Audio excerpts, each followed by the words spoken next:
Hi hello friends, అందరికీ నమస్కారం. Welcome back to our channel ప్రకృతి లైఫ్ స్టైల్.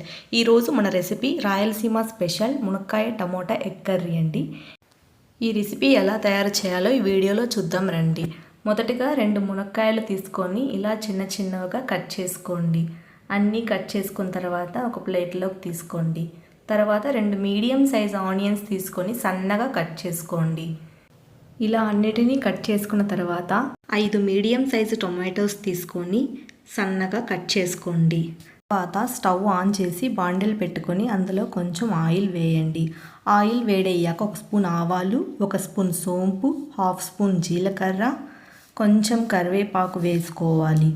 ఇప్పుడు మనం కట్ చేసుకున్న ఆనియన్స్ వేసి బాగా వేయించండి. ఆనియన్స్ అన్నీ బాగా వేయించాక ఒక వెల్లుల్లిగడ్డ తొక్క తీసి ఇలా కచ్చాపచ్చాగా దంచుకొని వేసుకోండి. ఇప్పుడు 1 నిమిషం పాటు ఇవన్నీ కలుపుతూ ఉండాలి.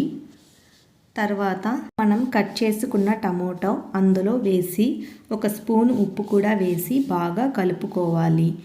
ఇలా టమోటాలన్నీ బాగా మగ్గించుకోవాలి.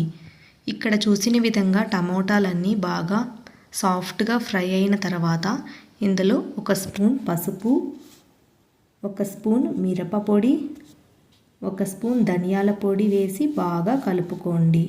ఇప్పుడు పచ్చివాసన పోయేంత వరకు 1 నిమిషం పాటు ఇవన్నీ కలుపుతూ ఉండాలి. ఇప్పుడు మనం కట్ చేసుకున్న మునక్కాయలు కూడా వేసి కలుపుకోండి. లో ఫ్లేమ్లో పెట్టుకొని ఇవన్నీ 5 నిమిషాల పాటు కలుపుతూ ఉండాలి.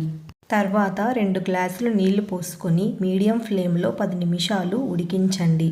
మునక్కాయలు మెత్తగా ఉడికించాలి, అప్పుడే కర్రీ చాలా టేస్టీగా ఉంటుంది. ఇలా బాగా ఉడికిన తర్వాత 4 గుడ్లు తీసుకొని ఇలా నేను చూపించిన విధంగా కూరలో వేసుకోవాలి.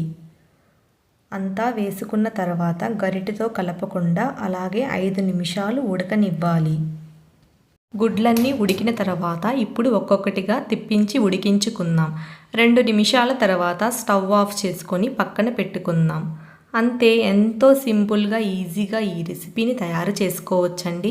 మీరు కూడా రెడీ చేసి ఎలా ఉందో కామెంట్లో తెలియచేయండి. ఈ వీడియో కనుక మీకు నచ్చినట్లయితే please like, share and subscribe చేయడం మర్చిపోవద్దండి. నెక్స్ట్ వీడియోలో మరొక రెసిపీతో మళ్ళీ కలుద్దాం.